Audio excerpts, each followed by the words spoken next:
Hey everyone, welcome back to the channel.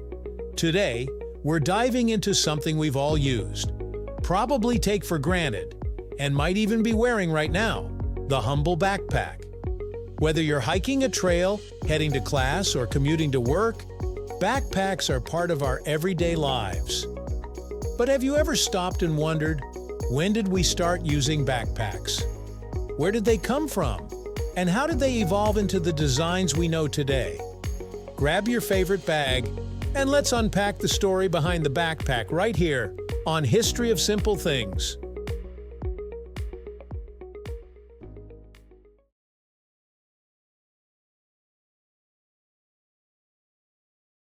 Before we talk about any one inventor, we have to go way, way back, like prehistoric times.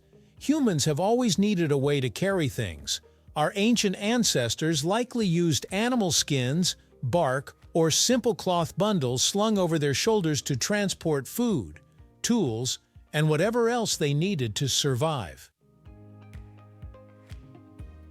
One of the earliest known examples of a backpack-like device comes from Ötzi the Iceman, a naturally mummified man who lived over 5,000 years ago. When his body was discovered in the Alps in 1991, researchers found remnants of a wooden frame and leather straps, basically an ancient backpack. It probably helped him carry supplies as he moved through harsh mountain terrain. Of course, this was more of a survival tool than a fashion statement, but it shows that even thousands of years ago, people were thinking practically about how to carry stuff comfortably. Fast forward to the Middle Ages, and backpacks, or at least the idea of strapping loads to your back, were still in use, especially for travelers, soldiers, and hunters. These early packs were often made of canvas or leather, with drawstring pouches and crude straps. In the military world, carrying gear efficiently was essential. Soldiers used something called a knapsack, a bag often made from animal hide or cloth, worn on the back with shoulder straps. The word itself comes from German, nappen meaning to bite, and sack meaning, well, sack. It referred to the idea of a snack bag or provisions bag. By the 1800s, armies around the world were using more structured backpacks made of canvas and wood or metal frames, helping distribute weight more effectively during long marches. These were heavy, uncomfortable, and not designed with ergonomics in mind, but they were a major step forward. So who actually invented the backpack as we know it today? Well, like most inventions, there's no single person who can take all the credit. But there are definitely some key players who help shape what we carry today. One of the earliest pioneers of the modern external frame backpack was Colonel Henry C. Merriam, an officer in the U.S. Army. In 1878, he patented a design that included a metal frame meant to support a fabric sack, helping take the weight off the shoulders and distribute it more evenly across the back and hips. It was clunky, but the concept laid the groundwork for more advanced designs. Now, here's where things start to look more familiar. In 1922, an American outdoorsman named Lloyd F. Nelson created one of the first commercially successful external frame backpacks. After a trip through Alaska, Nelson realized traditional packs were uncomfortable and hard to manage. He borrowed ideas from indigenous pack designs and built a wooden frame with a canvas sack attached. Then he patented it. Nelson's invention was known as the Trapper-Nelson pack, and it became wildly popular among hikers, scouts, and campers in the early 20th century.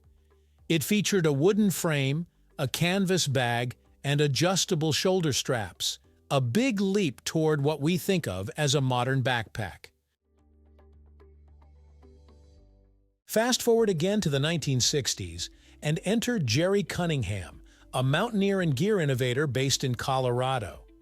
He founded the Gerry Outdoor Gear Company and was among the first to use nylon in backpack construction.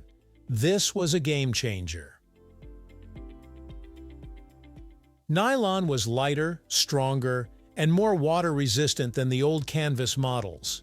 Gerry also introduced features like zippered compartments and padded shoulder straps, making backpacks more comfortable and user-friendly than ever before.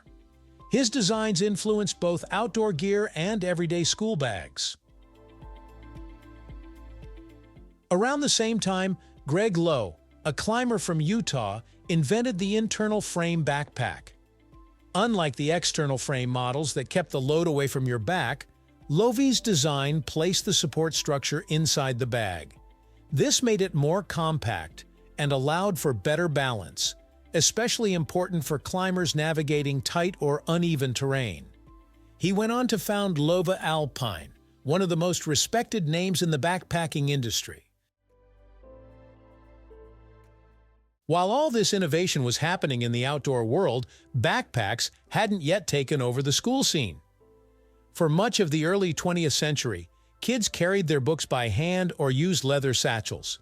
In fact, until the late 1970s, it was rare to see a child with a real backpack at school.